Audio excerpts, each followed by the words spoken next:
Background cerita ini sebenarnya waktu saya, Mbak Santi, dan Brian Domani lagi ada di Madinah. Tepatnya waktu itu di hari tercetusnya ide tuh, waktu saya sama Mbak Santi lagi nunggu waktu sholat di pelataran Madinah. Terus saya lihat ada sepasang suami istri yang suaminya sakit, lagi didorong kursi roda sama istrinya. Keadaan fisik suaminya tuh menurut saya susah untuk melakukan apapun sendiri gitu loh. Tapi istrinya tuh ngajakin bercanda, terus dua-duanya masih bercanda. Jadi saya bilang nggak ada pengorbanan itu tuh bukan cuman saat suka aja, tapi duka pun pengorbanan itu bisa jadi cinta gitu loh. Dan cinta itu nggak pernah putus sama waktu. Jadi semoga film ini menginspirasi apapun kondisinya berumah tangga, selagi masih ada komunikasi, selagi masih ada yang rasa harus dikorbankan, saya rasa semuanya masih bisa terus bersama. Nah, di film ini semoga apa yang waktu itu saya ceritakan ke penulis dan akhirnya menjadi film ini tersampaikan. Brian juga terima kasih waktu itu sudah mau ikutan waktu saya ceritain ini, mau nggak ikutan tergabung di kreatifnya. Sesampai di Jakarta, saya sampaikan ini ke Prilly, Umay, dan Pareka. Alhamdulillah mereka juga menyambut baik gitu loh. Jadi semoga apa yang kami sampaikan hari ini, sinemaku sampaikan hari ini, bekerja sama dengan seluruh kru dan semua pemain, nyampe di kalian semua yang hari ini. Walaupun nangis, tapi semoga nangisnya itu jadi ingat sama pasangan di rumah, jadi ngerasa lebih cinta. Walaupun ada kompor ya Bu di sini. Jadi, nah peran itu tetap butuh, karena di kehidupan biasanya orang-orang kayak dia nih, itu yang sering buat kita malah makin cekcok sama suami, ya kan? Jadi abis ini Ibu mau nyubit. Alhamdulillah teman saya baik-baik. Jadi kalau Ibu mau masih gemes sama yang di belakang saya, abis ini terserah. Oke. Sebelumnya terima kasih untuk teman-teman media yang udah datang dan beberapa komunitas juga, terima kasih karena hari ini penuh banget yang datang. Gimana tadi nontonnya? Sedih. Nah, kalau di film sebelumnya kan kita itu ngambil perspektif selalu dari perspektif anak ya. Kayak di Perayaan Mati Rasa itu dari perspektif anak pertama, Bolehkah Sekali Saja Aku Menangis, dan film-film sebelumnya. Nah, tapi sebenarnya mimpi kami tuh di Cinemaku Pictures, kita juga pengen bikin film keluarga yang hangat dan perspektifnya bukan dari anak aja, tapi juga bisa dari istri, dari suami maupun ibu dan ayah gitu. Gimana? Karena menurut saya di keluarga itu fondasi terpentingnya selain anak kan juga orang tua. Bagaimana orang tua bisa membangun keluarga menjadi tim gitu. Dan kebetulan saya itu senang banget kalau misalnya nonton film keluarga. Emang selalu suka nonton film keluarga, jadi pasti tergerak juga pengen buat gitu. Tapi apa sih yang bisa diangkat di dalam cerita film keluarga ini? Akhirnya banyak kan konflik rumah tangga, bagaimana ternyata berkomunikasi dengan pasangan itu sangat penting, bagaimana merespon sebuah musibah atau ujian yang dikasih sama Tuhan. Jadi konfliknya memang di film ini lebih dewasa ya. Nah, gimana pendekatannya? Sebenarnya pendekatannya itu lebih kita jabarin di semua perspektifnya aja sih, karena semua karakter itu punya pandangannya masing-masing. Kayak bukannya dari Hanggini aja sosok istrinya, bukan dari Arga aja suaminya, tapi juga dari Nala sosok anaknya. Masing-masing tuh punya pandangan dan punya perasaan sendiri, punya perasaan yang mereka simpan sendiri. Nah, dari segi marketingnya kami di sini mencoba untuk membangun itu, membuka apa yang masing-masing karakter itu rasakan gitu. Jadi kita nggak ngelihat masalah itu dari satu kacamata aja, melainkan dari beberapa karakter yang ada di Hanya Namamu Dalam Doaku. Dan yang paling penting di Hanya Namamu Dalam Doaku, gimana kita tuh bisa merawat kehidupan kita gitu. Punya waktu sama orang-orang yang kita sayang, berkomunikasi dengan baik sama mereka, bagaimana kita bisa memanfaatkan semua yang kita punya, kebaikan, pertemanan, support system, itu adalah cara kita merawat kehidupan gitu. Jadi sebenarnya dari film ini aku pun belajar untuk merawat kehidupan aku sendiri dan itu yang narasi yang kita munculkan gitu di marketing. Alhamdulillah kita mendapatkan respon yang kita harapkan ya, semuanya suka banget sama karyanya walaupun baru nonton lewat trailer, tapi udah memberikan respon yang luar biasa. Tapi yang paling penting itu respon di saat kita melakukan special screening. Kita kan melakukan special screening sama beberapa komunitas, influencer juga gitu. Ada yang seumuran aku, ada yang lebih tua, ada yang komunitas ibu-ibu mana gitu kan, dan ternyata mereka semua menangkap film ini tuh beda-beda gitu. Kalau misalnya yang nonton para istri biasanya keluar dari bioskop mereka tuh langsung kayak, aduh ternyata suami aku mungkin secapek karakternya Arga kali ya gitu. Terus waktu itu juga bapak-bapak kayak, aduh semoga istriku tahu bahwa walaupun aku kelihatannya cuek atau apa, tapi sebenarnya aku tuh peduli sama keluarga. Ada juga anak-anak yang seumuran aku jadi inget papa mamaku gitu, dan aku dulu pernah ngurusin papaku sakit, ini jadi aku relate banget. Jadi masing-masing orang tuh punya cerita setelah nonton film ini. Itu sih yang aku harapkan, dan senang banget kalau film ini tuh berasanya bisa hangat gitu di mereka setelah nonton. Nah, katanya Brian Domani fotonya masih ada di belakang handphonenya anak dia sampai hari ini ya, Bang. Bukan gitu, Bang.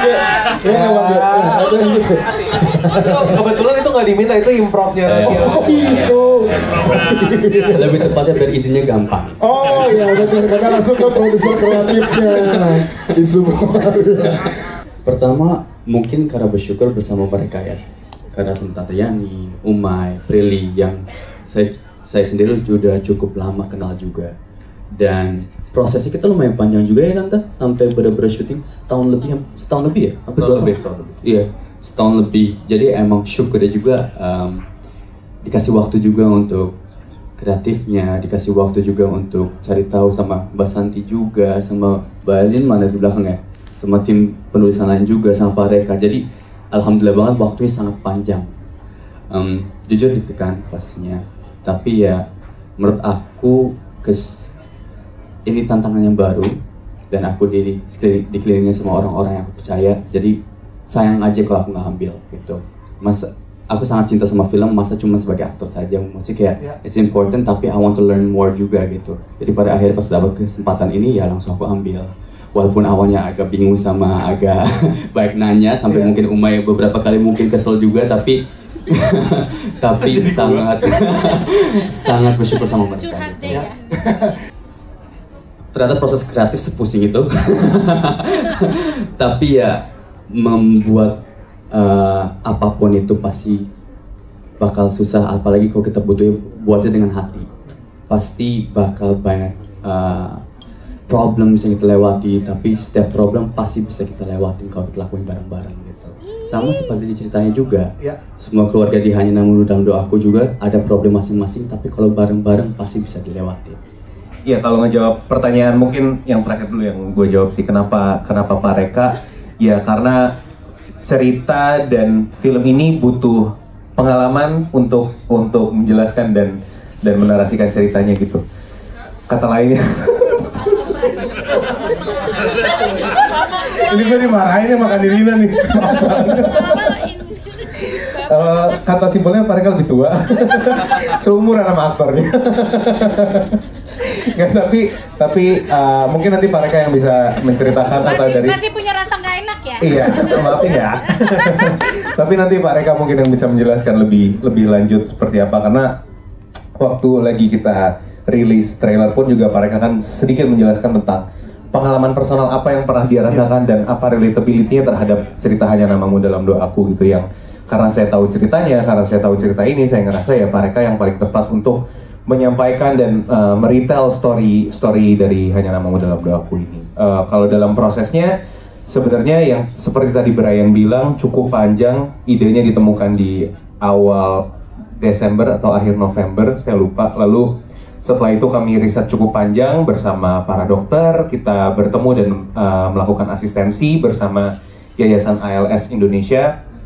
Kenapa kami melakukan itu? Karena sebenarnya itu yang sudah kami lakukan di Sinemaku sejak awal kami membuat film, yaitu film Kukira Kau Rumah. Kita pun juga melakukan riset yang cukup panjang juga dengan yayasan terkait lah gitu. Jadi kita tidak ingin ada salah sedikit pun. Alhamdulillahnya film ini 100% diasistensi oleh yayasan, 100% diasistensi oleh pasien, oleh dokter syaraf, dokter paliatif. Jadi insya Allah 100% valid apa yang kami tampilkan gitu. Dan juga untuk mungkin menjawab orang-orang yang kayak ini kok penjelasan ALS-nya kurang komprehensif, kurang full, kurang lengkap, ya mungkin bisa disaksikan juga di YouTube Cinemaku Pictures. Kita juga membuat dokumenter pendek dan dokumenter panjang tentang penyakit amyotrophic lateral sclerosis. Jadi mungkin di situ kalian bisa punya gambaran yang lebih komprehensif tentang bagaimana ALS, apa itu ALS, dan bagaimana cara menanganinya dan memperpanjang kualitas hidup para pasiennya. Jadi kira-kira sedikit banyaknya tentang proses produksi, proses riset, proses penulisan, kira-kira kayak gitu. Masya Allah, terima kasih Umay sudah bercerita ke kita. Kita ke sutradara kita itu Pak Reka Wijaya. Yes, Pak Reka. Dia tuh gitu-gitu ya, padahal dia yang paling cengeng nih kita. Tuh, iya. Kita hitung ya guys, kita stopwatch detik berapa dia nangis. Kalau ditanya gimana perasaannya, sangat seneng ya gitu, karena kita bikin sesuatu kalau diterima itu kayak hadiah buat kita gitu, ketika yang nonton cukup mencintai karya kita, itu udah satu penghargaan yang luar biasa buat kami para pembuatnya itu sih. Waktu lagi pertama kali ngobrolin film ini tuh emang dari Prilly, Brian, Bu Yani, dari Uma itu mau bikin cerita tentang sebuah film keluarga gitu. Nah, cuman kita mikir apa ya, bikin film keluarga yang hangatnya tuh lebih dari sekedar hangat gitu, tapi bisa memiliki resonansi yang lebih dari sekedar cuman buat hari ini gitu, tapi harus bisa bikin sesuatu yang lebih beyond lagi gitu, lebih ke depan lagi visinya ya.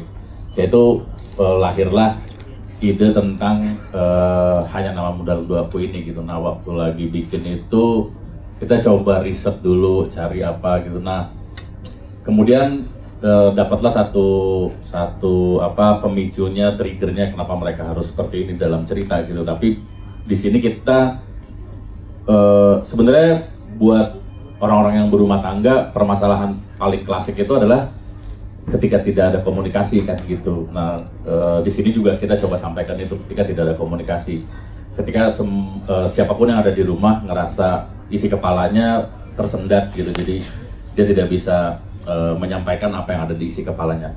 Terus yang paling penting lagi setelah komunikasi adalah kondisi gitu, kondisi baik sosial terus juga domestiknya, itu yang harus dipikirin gitu.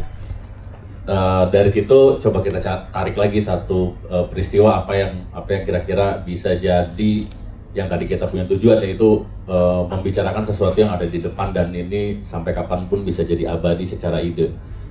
Lahirlah kita pilih tentang ALS gitu. ALS ini buat kami para pembuat juga ngerasain rasa yang emang kita juga sakitnya tuh saya alhamdulillah bukan penderita ALS, tapi pernah merasakan di fase yang badan susah bergerak gitu.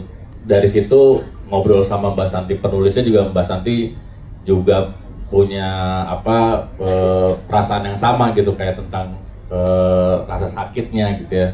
Terus saya juga punya rasa sakit yang sama. Nah, dari situ kita juga akhirnya kita pernah gini terus kita coba cari tahu sampai kemudian lahir ide ini, terus kita tulis. Dari situ kita kolaborasiin semuanya tentang kondisi sosial, kondisi domestik, terus dengan yang tadi komunikasi di dalam keluarga gitu ya, hingga akhirnya gimana caranya ini semua handicap ini menjadi sebuah kehangatan ya gitu, jangan dibalik gitu. Jadi ketika kita bicara sakit bukan berarti kita memeras rasa sakit ya gitu, bukan, tapi kita justru dari rasa sakit ini kita coba lahirkan satu optimisme gitu, lahir sebuah rasa kebersamaan, lahir rasa percaya gitu. Nah, ini yang insya Allah buat kami, pertama buat kami dulu lah gitu, di dalam kaminya dulu, di dalam proses berkreatif, believe nggak cerita ini bisa resonate ke orang gitu. ketika kami uji di dalam kami dulu ini cukup optimis dengan hasilnya, bukan cuma sekedar penjualan, tapi ketika menulis ada problem terus kita bisa survive dari problem ini, itu buat kita ada sesuatu. Baru kita rilis ke pihak produser terutama produser kreatif. Di sini ada Brian, ada Prilly, ada Umay. Baru habis itu kita ke Ibu Yani juga. Nah setelah ini kita go dengan ide ini, tapi tambahin ini biar lebih relate lagi, biar lebih kaya lagi flavornya. Nah dari situ proses kreatifnya lahir. Jadi semua dalam cerita ini memang based on apa yang udah dijalanin sama masing-masing dari kita gitu. Bahkan ketika kita bikin pun ketemu Vino, ketemu Nirina, ketemu Eno, ketemu semua G juga. Kalau Anantia diajak deh. Diajak deh kayaknya. diajak. Jadi semua kita kasih kesempatan untuk mereview naskahnya gitu. Gimana menurut teman-teman aktor seperti apa gitu. Jadi dari situ kita lakukan lagi penulisan draft ke draft selanjutnya sampai kita nyaman untuk go dengan naskah terakhir gitu sih. Sebelumnya terima kasih buat yang udah hadir hari ini untuk menjawab pertanyaan tadi. Memang dalam proses penulisannya ini nih dipenuhi dengan diskusi internal, diskusi dengan dokter, diskusi dengan ketua yayasan ALS. Jadi seperti kata Pak Areka tadi, di sini tuh kan nggak cuma berfokus pada satu karakter ya, misalnya suami atau istri atau anak, tapi pengen semuanya gitu bisa terwakilkan. Jadi dari Pak Areka dan yang laki-laki gitu mewakili bagaimana sih sudut pandang suami gitu yang selalu pengen terlihat kuat, selalu pengen bisa jadi andalan gitu ya untuk keluarganya, nggak pengen bikin keluarganya sedih. Lalu bagaimana, kebetulan saya juga istri, Bu Yani adalah seorang istri juga, di sini juga banyak yang seorang istri. Jadi bagaimana sih seorang istri itu pengen sebenarnya bisa jadi sandaran juga gitu buat suaminya, dan bagaimana anak juga ingin jadi penguat gitu ya buat orang tuanya, bukan sosok yang melulu harus dijaga, dilindungin gitu, tapi semuanya tuh ingin berperan masing-masing dalam keutuhan rumah tangga. Cuma terkadang ini yang sering terjadi di rumah tangga ya, komunikasi lagi itu tadi. Jadi karena ada komunikasi yang tersendat, jadinya nggak bisa tersampaikan gitu, jadinya yang ada salah paham. Nah di sini kami berdiskusi mewakili ini ya, sudut pandang itu diramu dalam cerita Hanya Namamu Dalam Doaku ini. Sebenarnya semua ya teman-teman cast yang luar biasa. Ibu Nirina sebagai Anggini. Kita udah 21 tahun di industri ini dan baru pertama kali lagi main bareng. Jadi ini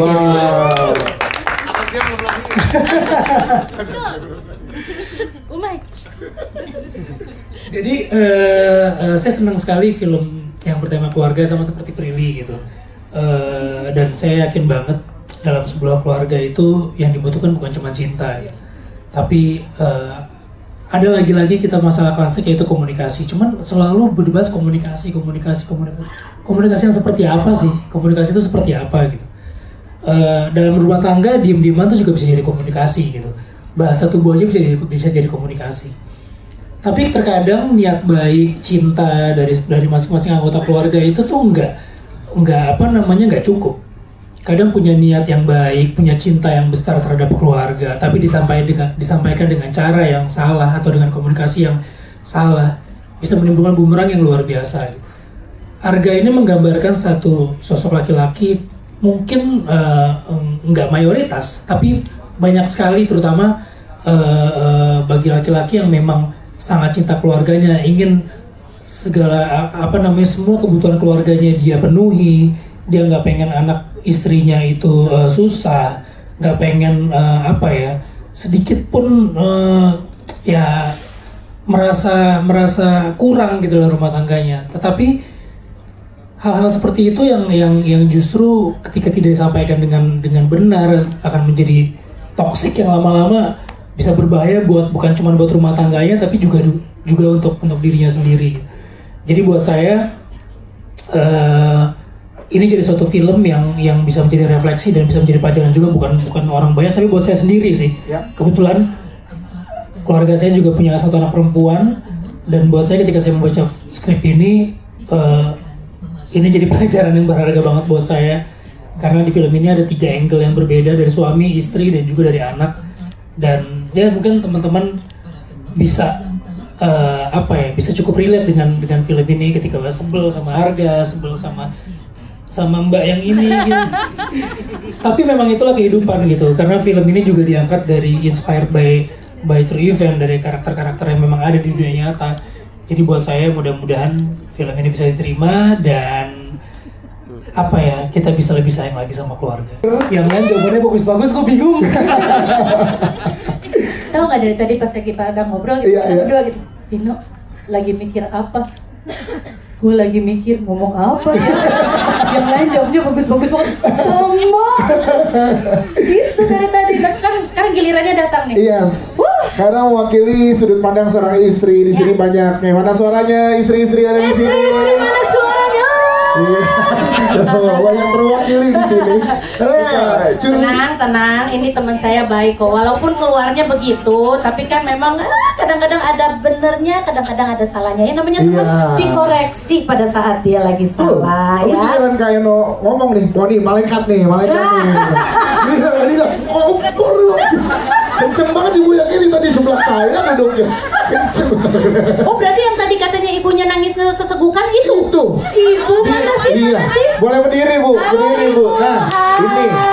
Oh dibuka kacamatanya karena dari tadi ditutup pakai kacamata hitam biar nggak kelihatan. Iya, nangis. Terima kasih loh Ibu atas ekspresinya luar biasa. Jadi merasa yang kita lakukan ini itu insya Allah sampai rasanya gitu. Karena dari pemain hanya itu yang kami minta. Semoga apa yang kami coba berikan rasanya itu sampai. Karena buat Nirina pribadi, kalau mau jawab apa segala macam, cuma punya satu kata. Satu kata kan ya ini ya. Semoga benar. Pokoknya intinya terima kasih untuk kolaborasi ini. Untuk rasa yang diberikan oleh Hanggini, sudut pandang Hanggini, sehingga itu bisa menjadi pelajaran buat yang lainnya, atau setidaknya bukan pelajaran, sudut pandang, itu gambaran, itu kan sebuah gambaran. Jadi terima kasih untuk semua dan Vino, terima kasih persahabatan 21 tahun ini. Oh, merinding. Baru 3 tahun. Suka. Ini lagi mewek-mewekan loh. Iya. Udah kopil deh, Mai. Pareka udah minta tisu, Mai. Pareka udah minta tisu loh. Ini nangis loh Pareka tuh. Iya. Tuh kebayang nggak? Kita tuh ini adalah film yang maksudnya menyentuh hati ya. Tapi pada realitanya, masa saya lagi syuting, orang kan kalau syuting kan biasanya bilangnya action. Kalau selesai bilangnya Cut. Jangan ragu-ragu dong. Jawabnya apa? Bilangnya apa? Cut. Nah, kalau ini enggak, tahu bulat. Di produksi mana orang lagi adegan berat dibilang potongnya adalah tahu bulat. Ini gimana? Itu pengambilan keputusan agar mereka tidak menangis. Iya. Tapi kan ujung-ujungnya kan, ujung-ujungnya kan seperti yang saya katakan kembali lagi. Terima kasih ya untuk rasa itu. Dan persahabatan 21 tahun, hasilnya berbuah yang sangat luar biasa dari Harga dan Hanggini ya. Semoga dan semua lainnya yang di sini yang benar-benar membuat energi baik untuk menyampaikan sesuatu yang adalah pesan untuk kita semua di sini. Silakan memetiknya sendiri masing-masing karena aku nggak bisa nyuapin. Setiap orang kan pasti punya sudut pandang masing-masing, tapi selamat menikmati rasa ini. Yes, Nirina Zubir. Terima kasih ya. Yang kalau tadi 21 tahun ya persahabatan, dimulai dari produksi ini persahabatan antara Anatia dan Brian terjalin. Persahabatan. Aku mencoba melindungimu anakku. Tapi sepertinya kamu memang susah untuk dilindungi. Jadi aku kasih mic-nya aja ya. Kalau dari Anantia gimana sih? Ya kita tepuk tangan dulu dong untuk Anantia dengan penampilan luar biasa. Mulai dari casting. Ya, selamat siang sebelumnya semuanya. Terima kasih sudah hadir. Buat aku yang aku pengen sampaikan dari karakter Nala ini, jadi seorang anak tunggal yang berada di tengah-tengah antara konflik orang tuanya, itu pasti bingung dan cukup berat. Karena aku juga memerankan karakter ini, aku baca skripnya juga kayak wah susah ya gitu. Terus kayak dari awal sampai akhir emosi-emosinya Nala ini juga susah banget. Dan pasti kalau misalnya ini terjadi di real life pasti sangat akan berat. Tapi semoga hal-hal yang baik yang ada di film ini dari karakter Nala juga bisa diambil. Dan ya, terima kasih. Brian, kayaknya ada yang haus nih, Brian. Halo, Brian. Haus. Gak usah, di sini ada minum kok. Kita tolong. Aku sebagai Anantia, tapi kan tadi ada satu peran kamu sebagai yang di sini monolog teater gitu ya. Iya, Itu kan, itu. nah itu kan syarat akan makna juga tuh, pemahamannya, pemaknaannya kepada penonton tuh Anantia. Minum dulu boleh Anantia, boleh apa namanya? Ini tegangnya dua soalnya. Iya. Tolong mengerti. Terima kasih Publicis, duduknya sudah di agak jarak. Terima kasih.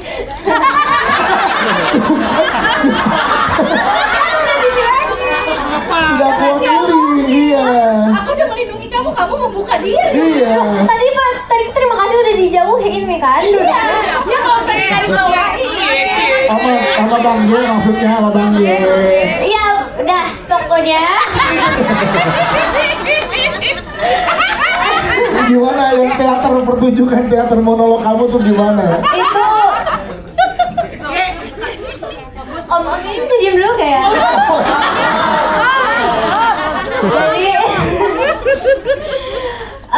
jujur di film ini buat aku scene yang paling berat buat aku itu scene monolog. Karena aku belum pernah monolog sama sekali. Dan aku juga belum pernah menonton orang monolog di real life gitu. Jadi pas aku baca, pas aku lihat aku harus monolog terus latihan, itu aku susah banget dapat feel-nya. Kayak aduh, aku tahu ini pasti bakal berat banget. Sampai aku nanya ke teman-teman aku kayak gimana ya. Terus juga waktu pas hari dimana aku take scene itu, aku bener-bener deg-degan banget.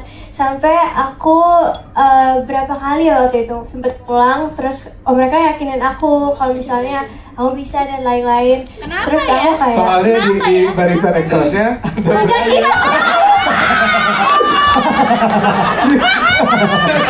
di barisan Excel udah belain, makanya dia ulang sampai 5 kali. Oh. Aku bisa jelasin. Oke, jelasin. Oke. Jelasin kalau di sana itu. Kalau di sana itu memang tempatnya tuh ramai banget dan banyak banget orang kan. Terus juga itu aku beneran kayak kalau lagi main teater beneran tanpa latihan lagi. Aku kayak hari itu aku bener-bener deg-degan banget. Aku keringet dingin gitu. Terus aku Tolong adeknya jangan diganggu dulu, ini adeknya lagi ngejelasin ini. Silakan Anantia. jadi sempat mengulang beberapa kali, cuman akhirnya mereka yakinin. Terus aku juga aku berusaha banget sampai aku bisa dapetin emosi itu. Dan semoga emosinya bisa nyampe juga. Dan ya, terima kasih. Terima kasih Anantia. Terima kasih juga kepada pihak Sinemaku, Prilly, Brian, Umay, sama Tante Yani atas kesempatannya bergabung di Hanya Namamu Dalam Doaku. Kalau ditanya teman ya, tadi bilangnya, tepatnya mantan sih. Tepatnya Arga ini adalah mantannya Marisa. Kita mau alisin ya. Ada istrinya. Oh. Keberatan sebenarnya. Iya. Bu, gimana nih Bu? Gimana Apa, Bu? Bu? Aku harus Hah? apa? Kenapa Bu? Jauhin.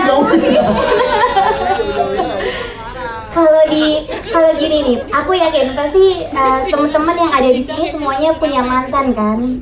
Nah, punya orang yang pernah kita sayangin, pernah sangat dekat sekali. walaupun kita udah nggak bersama, tapi kan pastinya kita mau orang itu baik-baik aja. Ya kan kamu mantan aku Kak Arga di sini. Aku kan jadi ngeliat dia ke mantan.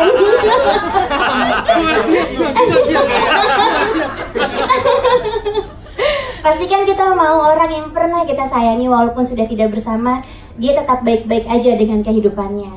Nah, Marissa sebagai mantannya Arga yang tahu kondisinya dia, pasti akan berusaha membantu Arga untuk mendapatkan hidup yang paling baik dengan kondisinya Arga dan dengan keterbatasannya Arga di situ. Tapi tentunya Marissa juga punya boundaries nih, tahu oke, situasinya Marissa ini sangat sensitif karena Arga udah punya istri.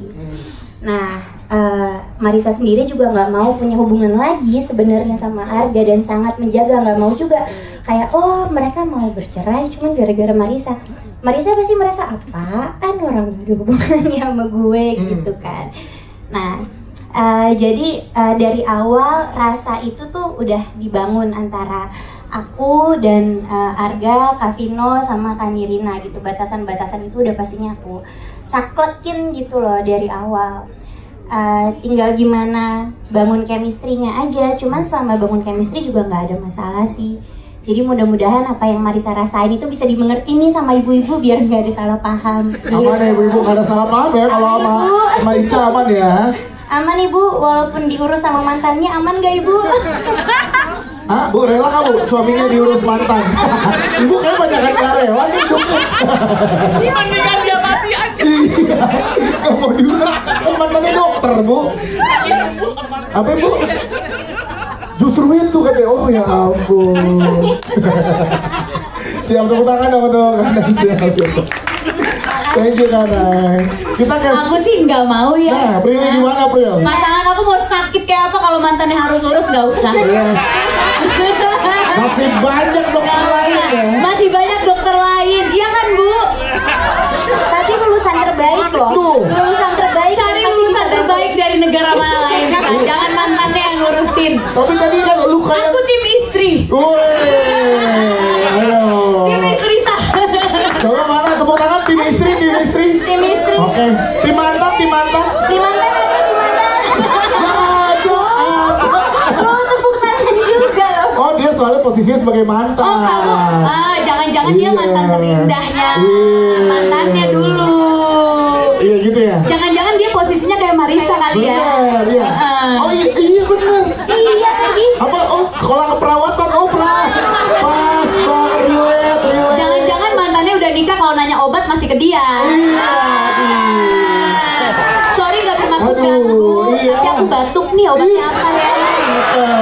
Lu kayak hati-hati ya, hati-hati. Hati-hati nih kata dia. Lu kayak kelihatan aja aku obatin. Gimana yang nggak kelihatan? Lah kok kayak iya sih? Ini kompor juga nih. Ini kompor juga nih. Ini satu tongkrongan kayaknya. Maaf. Soalnya pernah jadi di posisi itu ya.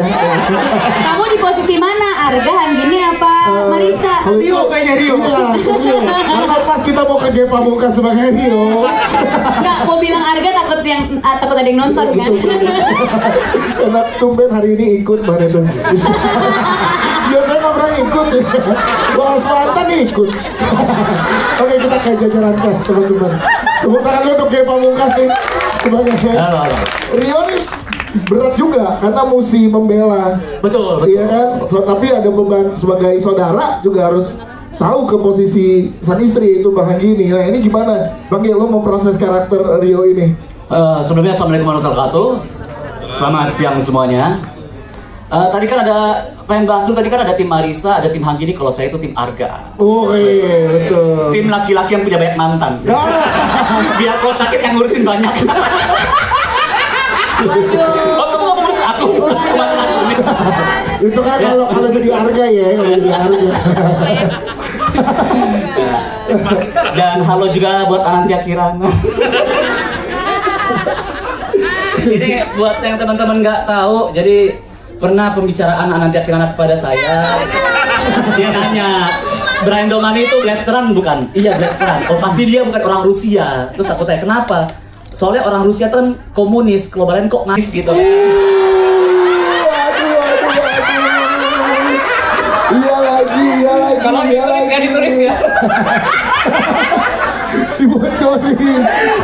cakep tuh.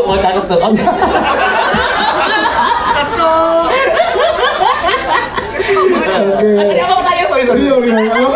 Tadi apa Rio? Lo nge-develop karakter Rio gimana dengan banyak ya kebimbangan kan karena pilihan-pilihan yang lo lakukan takutnya berakibat gimana kepada keluarganya Arga gitu. Iya sebenarnya sih nggak begini, Rio nya bimbang. Tapi kalau misalkan gua itu nggak bimbang karena gue cukup pernah melewati fase-fase di mana gue itu support beberapa. Gue emang setiap 3 kalimat selalu support orang karena itu gue. Setiap 3 kalimat tepuk video. Sebenarnya Rio-nya itu kan bimbang. Iya. Tapi kalau misalkan aku sendiri tuh enggak karena aku emang pernah mengalami fase hidup di mana aku itu nge-caregiving. Oke. Ada yang selamat, tapi ada juga yang move on. Nah, kalau misalkan sebenarnya menjadi Rio itu sulitnya karena dia itu bingung antara dia itu keluarga atau bukan sebenarnya keluarga jauh, sepupu, tapi kok seperti adik begitu. Yeah. Dan yang aku suka dari journey Rio itu adalah dia tuh melewati fase di mana sebagai support system kita tuh ada mikirin kira-kira kita kasih apa yang dia mau atau apa yang dia butuh. Namun jawabannya tidak keduanya. Jadi Rio melakukan apa yang dia bisa lakukan yaitu waktu. Setidaknya gua ada aja. Jadi di babak akhir film kalau aku nangkepnya dari mungkin Mas Reka itu secara sengaja gitu kan, dia kan melankolis dan sutradara yang penuh dengan isak-isak gitu. Gak nangis ya, cuma terisak doang, gitu doang. Sekali lagi tuh. Iya, jadi Rio itu di terakhir itu tuh jadi banyak banget tampilnya ya mungkin karena itu dia. Jadi nggak tahu harus memberikan apa yang dia mau atau apa yang dia butuh. Dua-duanya salah. Yaudah deh, setidaknya waktu aja deh. Setidaknya kalau misalkan dia nyari kita ada, dan kalau dia nggak butuh kita juga ada. Kayak gitu. Dan aku suka banget setiap karakter Rio. Kalau aku ngeliatnya Rio dulu ya. Itu melewati 5 stages of grief itu bener-bener detail banget. Kayak ketika mendengar Arganya itu dia, nepok lagi. Ketika mendengar Arganya itu sakit, dia itu melewati denial-nya dulu. Terus dia mencoba mencari solusi, dia marah. Terus abis itu dia ada bargaining-nya, dia mencoba untuk menawar. Terus dia depression, setelah itu dia acceptance yang kayak gitu-gitunya. Jadi ya emang sulit sih untuk kayak gitu. Tapi aku senangnya itu adalah kayak walking down memory lane aja sih. Karena aku inget film ini sangat amat dekat dengan aku karena aku kehilangan ayah mertuaku yang aku anggap sebagai ayahku sendiri. Kami dekatnya banget. Pada saat itu ketika meninggal aku membayangkannya itu seperti itu adalah hari di mana dunia kehilangan satu orang, tapi bagiku aku kehilangan satu dunia. Nah, jadi pas meninggal itu kita tuh setiap memikirkan orang yang meninggal itu kan kita kan selalu berpikir bagaimana dia meninggal, bagaimana dia terakhir ya. Tapi ketika nonton film ini untuk ketiga kalinya juga setiap nonton aku jadi inget sama bukan bagaimana papaku meninggal, tapi bagaimana papaku ketika dia masih hidup. Jadi aku kayak berterima kasih aja sih di sini gitu. Sorry lagi gue, sorry. Karena harusnya gue yang sedih malah gue. Karena itu saya tuh support banget, saya support banget. Tepuk tangan untuk Gil Pamungkas, terima kasih Bang Ge. Selanjutnya kita ke Kak Eno Lerian. Tepuk tangan dong untuk sahabat yang sangat luar biasa dari Hanggini. Ya itu malaikat kata ibu ini. Rumahnya berat banget ya kayaknya. Eno gimana mau explore karakter ini sehingga menjadi support system yang tepat untuk Hanggini dengan permasalahan rumah tangganya? Silakan. Oke, assalamualaikum warahmatullahi wabarakatuh. Ya, selamat sore teman-teman semuanya. Sebelumnya terima kasih banyak. Sudah ada sebutan apa sebagai malaikat ya? Agak takut saya sebenarnya, bebannya agak berat. Tapi sebelumnya terima kasih juga buat Cinemaku gitu ya. Ada Wiani, ada Umay, ada Brian, ada Prilly, Mas Reka juga, semuanya tuh yang luar biasa banget. Karena sebenarnya kita dalam kehidupan itu pasti punya tipe sahabat ya. Dan juga pasti kalau misalnya nonton film ini kadang-kadang merefleksikan diri kita tuh sebagai teman yang mana. Dan akhirnya di film ini pun juga kita akhirnya belajar seorang teman tuh harusnya setiap kali ada sahabat yang sedang mendapat ujian terus habis kayak gitu mencoba untuk memberikan opini, kita jadi belajar kan. Jadi belajar untuk yang kita harusnya tuh menanggapinya seperti apa sih gitu. Ya walaupun aku yakin di sini semuanya kebanyakan kayak Meta ya. Kompor semua kebanyakan. Iya kan? Enggak. Prilly aja tuh kayaknya agak-agak kayak kompor gitu ya, kayak Meta gitu. Sejujurnya tuh memang agak lumayan susah, apalagi kalau misalnya aku tadi tuh kalau dilihat dari dua sahabat bisa dibilang tuh kalau Nina itu kan lebih mengarah untuk sesuatu yang lebih bijaksana, lebih membawa lagi ke agama, pendekatan diri kepada Allah gitu ya, Allah Subhanahu wa taala. Justru titik itu kan jarang sekali ya kita temui, ada, tapi untuk kita supaya bisa masuk ke dalam situ kan pasti prosesnya juga berat. Nah, lumayan sih di awal tuh kayak aduh aku bisa nggak ya gitu, karena memang yang aku bayangkan Nina itu memang harus benar-benar kalem, benar-benar harus tenang, benar-benar harus adem gitu kan. Jadi memang itu lumayan agak sulit, tapi alhamdulillah bisa di-deliver dengan baik lah insyaallah. Eno Lerian, terima kasih Kak Eno. Kita ke Kak Dinda, Kak Dewi. Wadaw.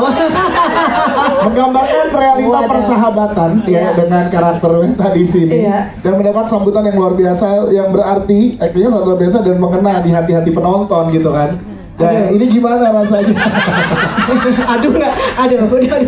Mau merangkai karakter ini gimana eksplornya, mungkin ke developnya? Tapi sebenarnya menarik sih, sahabat yang kompor.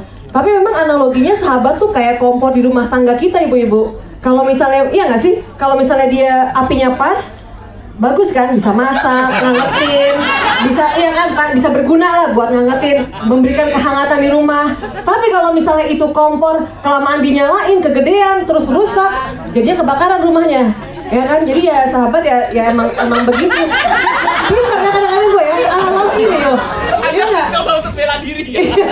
Iya kan? Tapi bener kayak Eno bilang, maksudnya dengan film ini kita bisa juga merefleksikan diri, jangan-jangan selama ini apa yang kita lakukan ke sahabat kita karena kita sayang, tapi kita merasa bahwa lo jangan gini, jangan gitu, jangan gini, itu kan kebenaran menurut kita, belum tentu buat dia benar. Jangan-jangan gue kayak meta lagi, jangan-jangan apa yang gue lakuin bisa berakibat buruk ke rumah tangga sahabat kita sendiri. Makanya hati-hati ya kakak-kakak, mama, ibu-ibu, sahabat di sini, iya kan? Nah tapi atau misalnya ibu-ibu atau mbak-mbak atau semuanya punya sahabat yang kayak meta, kayaknya mending ya berhenti, jangan lanjut, jangan ya, mending agak jauh-jauh ya, nggak punya istighfar aja sih, gitu ya, gitu. Dari tadi kan kita ditanyakan, ini ibu-ibu pilih handphone pas kamu ngomong gini. Ada tatapan yang gak bakal percaya. Dia lagi yang ngomong. Dia lagi.